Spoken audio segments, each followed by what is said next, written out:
Tell us about Okay. yourself, Anouk. Okay, so I'm Anouk, I'm 22, and I've just graduated from doing my film degree at the University of Bristol. I It's a film and television degree. It's about 50% writing about film, 50% filmmaking.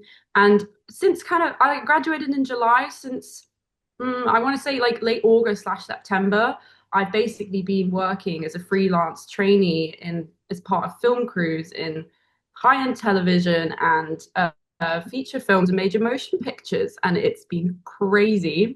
Um, I don't know where to start. I mean, throughout my degree, it was a 3-year course. I made as many films as I possibly could because prior to doing this course, I'd taken a gap year and I tried to ask people who I knew had anything to do with the industry, what advice would you give to someone who wants to do a film degree but knows you don't necessarily need one to work as a film crew? That's one thing I definitely was like grappling with in my gap year. Um, and they said using the 3 years you have when you're doing a degree means that you are doing nothing but focusing on film and making films, like make as much as possible. So I did exactly that. It was also just a hell of a lot of fun, like no regrets. I made the best friends I've ever had and I met lots of great people and the city of Bristol was great. Yada yada. Like uni is a lot of fun, but I also made so much and I made the most of it. And I did the made films within my course for whatever modules I was doing, which I loved. I found studying them really influenced, my filmmaking and my inspirations. And then it meant that I met people my age who also wanted to make films, and that meant I could just churn out as many as possible. And I joined the Filmmaking Society, which is a great way for me to continue making films even outside of my course. And yeah, I networked like crazy. I learned as much as I could. There was an industry placement, 2-week one that I did in my final year, which definitely I think helped me get my first job. It was a 2-week placement at a kit rental house where a lot of video and DIT kit was rented out, which is what I'm kind of doing right now, which is crazy. But yeah, skip 3 years on, I've just graduated, and the way I got into the industry definitely I can say three things like that I think contributed to my chances being better and at getting in was talking to people like a hell of a lot, being proactive, and then also making the most of the chances that you get and really like making sure that when they come along, you have the kind of backbone of all these things you've done, not necessarily industry work, but just the fact that you've been making films, making connections, meeting people, and learning as much as possible. Just having that all on a kind of CV or a good portfolio, that really helped. Um, Literally 2 days after I graduated, I'm going straight into I was selling my car. I had this car. I can tell you one thing actually as well. If you want to work as part of a film crew, it does very much help to be able to drive. But I was selling my car. And this lady came along and she ended up buying the car, but we were making small talk. And I told her I'd just done a degree in film and I love cinematography. And she happened to say, "Oh, I know someone who works in the film industry. I'll see if I can put you in touch to try and help you out." They bumped into each other days later, got their email, and I emailed straight away. Like that was me being as proactive as I could, saying, "Hello, like I'd looked up the films they worked on and I was like, oh, really love what you've done. I'm really interested in working in the industry. You could take the time to look at my CV and portfolio. If you ever need help on set, I'd love to help." Like that was kind of all. It was a short email because I just know they're busy, and he told me to ring him back, and I rang him back straight away. That was another me being super enthusiastic. And we had like a 15-minute phone call. He'd looked at my CV and LinkedIn and all these things I'd done. And he had done interviews for screen skills trainees before. There's a whole great screen skills trainee scheme, which lots of people apply to, and they get industry professionals to help with their interviews. And that will help trainees get into the industry. But he said, as someone who's done these interviews, what you have on your CV and how proactive you've been has meant that I'd really like you to come and help. I'll let you know. And literally days later, I ended up on a feature film set for an Amazon film, working as a DIT trainee. And it was madness. And I think, yes, the fact that I'd done that 2-week placement helped. All I'd done was be in a kit room, just listening and helping and but also I think running a filmmaking society and doing all these extra things outside of my degree really helped. And like I was just such an enthusiastic little cretin. I really wanted to be part of it also. I think being friendly and chatting to people, that was what got me in. So Yeah, yeah. definitely. Social skills sound like quite an important part of the whole, getting into the industry, speaking to. Yeah, Is I that know it's something that's tricky. always come naturally for you, or is that something that you had to learn to do? I I have actually, when I was a teenager, I was very shy. I was at a kind of school where I really wanted to make things and be a performer even. I wanted to act. And I found I didn't have the confidence. And then I think going to university, I took a year out and then going to university, I kind of came into myself a bit more. And I finally found people that I got on with that didn't judge me, and we all got on really well. And I definitely I find it easy to talk to people, but I also find it exhausting. But I figured that because it helps you so much getting work and making things happen, that I just do it, and it gets you places. So that's definitely one of the major tips I would give. But yeah, I've definitely got a lot of friends, a lot of people in the industry who are introverted, and there are other routes in. Like it's not, there's no single way. That's the tricky part. Mm. Um, but talking is the thing that's to people is the thing that's helped me the most. Certainly. And uh, you're working now on quite big projects. You're very busy. What are some of I mean, can you say some of the titles that you've helped be a part of? I can say that I've been working on I can say that I've been working under a big studio name. I can't necessarily say the titles of the productions that I've been working on recently because I'm under NDA and I can't break that. It's like annoying, but I can say that I've been working on I've worked on a couple Marvel films, an Amazon film. I've been working on a Paramount film. I can say that when I was actually, this is one thing I left out. During university, I did a couple days here and there as what they call a location marshal, which is another good thing. If you can get to do that, they usually need a lot of young people doing that. You literally stand around and you make sure public don't walk into a set, and you literally wear a high vis and you're like, cars go this way. It's like you're a marshal. But I got that. That was because I had a friend who was doing it and they helped me get onto it. So that was a lucky thing. But it meant that I had worked on a big film set in a sort of sense. And I worked on Deadpool and Wolverine. That was one I worked on A Quiet Place Day One, just for one day. And then I worked on Mission Impossible Final Reckoning a couple times as well. So but that was like just the biggest scale you could think of. And it was so exciting to see it happening. But that was mainly because I just happened to know someone who was doing that already and could get me onto it. But that's a lot of people as kind of a rite of passage. A lot of the trainees I've met on set have somehow met someone who's doing location marshalling and has ended up helping out. And that's like your first kind of proper experience of being on a big set. And then eventually I ended up, as a trainee in the department I'm quite interested in. So yeah, I hope that helps. That's fantastic. So besides selling your car, which from what I've gathered sounds like that was quite a sacrifice. That was, yeah, yeah, it was just luck. That was just mad. I don't really know how to describe it. It's like the universe had a weird thing going on, but yeah. I mean, fantastic, certainly. What are some other places that you find tend to be quite helpful for connecting with others in the industry? Yeah, I definitely met a lot of people. I didn't really go to that many networking events, but I did a short course during my university, which was a kind of that you had to apply for, and it was WECA funded, so it was a government funded course. It was so crazy. I got onto it. I was like, how did I do this? But it was a skills boot camp in Unreal Engine and virtual production. So literally, this is just this one thing that I randomly applied to. And I met a lot of people in Bristol who were industry professionals via that course because that was just a random cohort of people coming to learn about virtual production together. And I just happened to be one of the only kind of students there. So that was a great way to meet people. Just going anywhere, which means you have a chance of talking to people who are in the industry because you can learn a lot from them and make connections. I think if you're doing a degree, this is like the one time you're really going to be around people your age who also want to make films. So make the most of that for sure.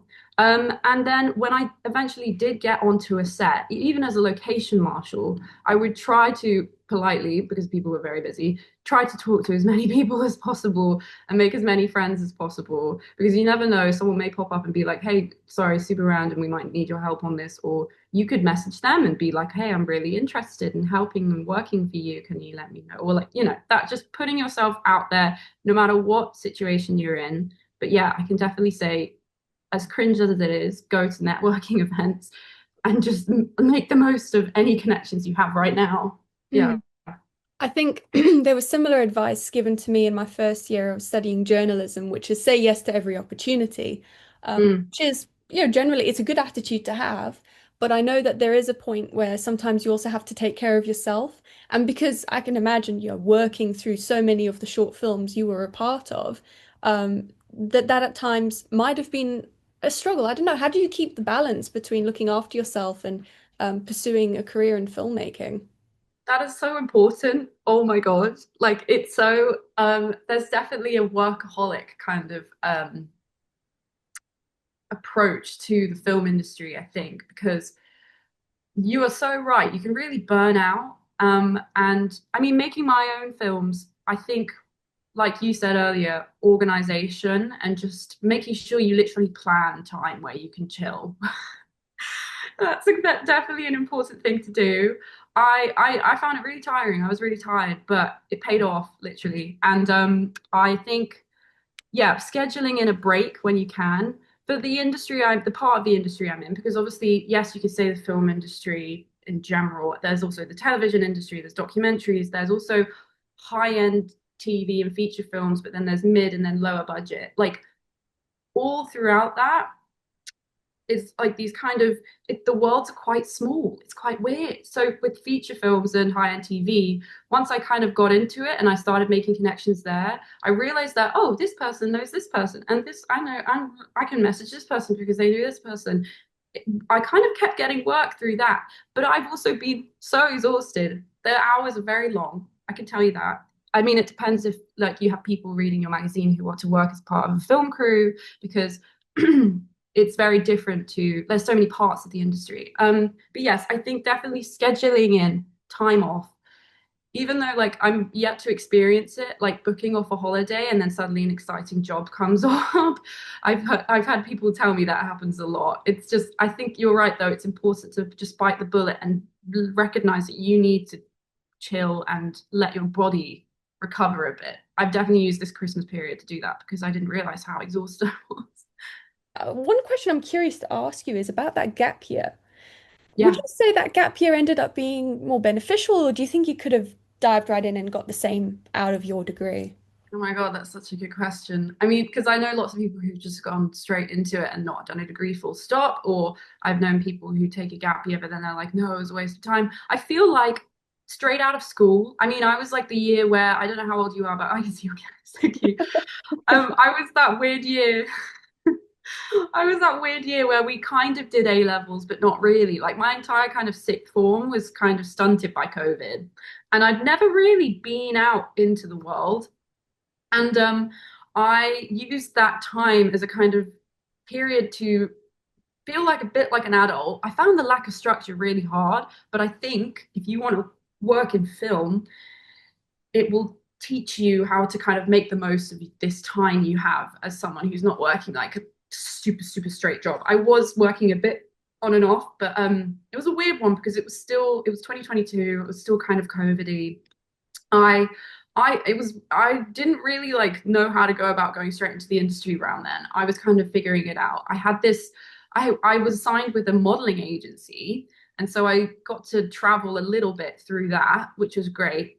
But I didn't get to do the whole, you know how people go away and they go traveling, and I'd like to do that eventually. Backpacking around the world, soul Yeah, searching. I think, yeah, I don't think it's like, even though I didn't really like modeling very much, and I kind of ended up just stopping that and doing a different job. I worked as like a content kind of creator for this company for a few months. Um, I think I look back and I'm like, I'm glad I had that time off because it meant I went to university with this kind of, I'm going to make stuff and I'm going to meet people my age approach and I'm going to do what I really love. And I knew how to schedule my time kind of productively. I think it really helped me grow as a kind of adult. Yeah, that is great to hear. And as someone who also took a gap year, I know I didn't really have experience about the world before. Yeah, It yeah, does help inform your approach. And I think it also helps making films, especially if you can come from a place of you've experienced life, you can draw from those yeah, experiences. Yeah, yeah. certainly. I Um, think if you can do it for sure. Yeah. yeah, definitely. Um, my other question is, where do you want to go in the industry? I mean, you're still really early in your career. What's the end game? Well, I love cinematography. I definitely would like to be a director of photography. What I've learned from being on set, though, is that you don't work your way up necessarily through a crew to get to that point. When you want to be one of the kind of senior creatives in a film set, you have to have your own portfolio, which eventually you'll get hired more and more to make films for other people. So right now, what I'm doing is I've worked across several different departments, like for the odd, like what they call dailies, where you're either just working for a day, or you could be working for 3 weeks, or you could be working for a week or two. Like it's proper freelancing what I'm doing, just trying to build my network a bit as a trainee. But I've been working in the camera department, in the DIT department, and in the video department, depending on whatever production I hop to and from. And that I think I would like to keep going. I love the DIT department. It's called Digital Imaging Technology, where you're basically the people in charge of getting picture from the camera onto what we call a big rig. There's quite a small team in the DIT department, and you if you're a DIT, you're the person color grading and making sure that the footage looks fabulous and like kind of as close as possible to the final product for the director and the director of photography. And then the video department will usually be the people in charge of the monitors and making sure everyone's monitors are working, etc. But I figured I really like DIT because it's interesting. You get to see a lot. You get to see the director of photography and director interacting and saying, "Oh, we need to move this light here," or "We're not happy with this framing. Let's like move the camera to the left a bit." You are really up close, right next to where it's all kind of happening. Whereas I've done days as a camera trainee, you'd think, "Oh, yes, straight up to the camera department because the director of photography is the head of the camera department." It's a long, long process. There's lots of roles. Their teams are really big, and it takes a long, long time to get your name out there. So I think my plan right now is to keep working on DIT in DIT kind of roles because the department is smaller. You can work your way up faster. And I think I'll have a bit more time to make my own films that way. So, and I'm just gathering networking kind of connections and knowledge from being on these huge scale sets to use it for my own things. I think I have yet to make a film this year. I'm going to. I miss it. Yeah. That's exciting to hear. And where can people find you and see what it is that you're working on? Have you got a website? Yeah, I have a portfolio website. I can send that all to you. I've like literally just made a show reel. I could put that up there finally. I'm gonna keep posting on my TikTok because I want to use that as a kind of like short form kind of vlog place.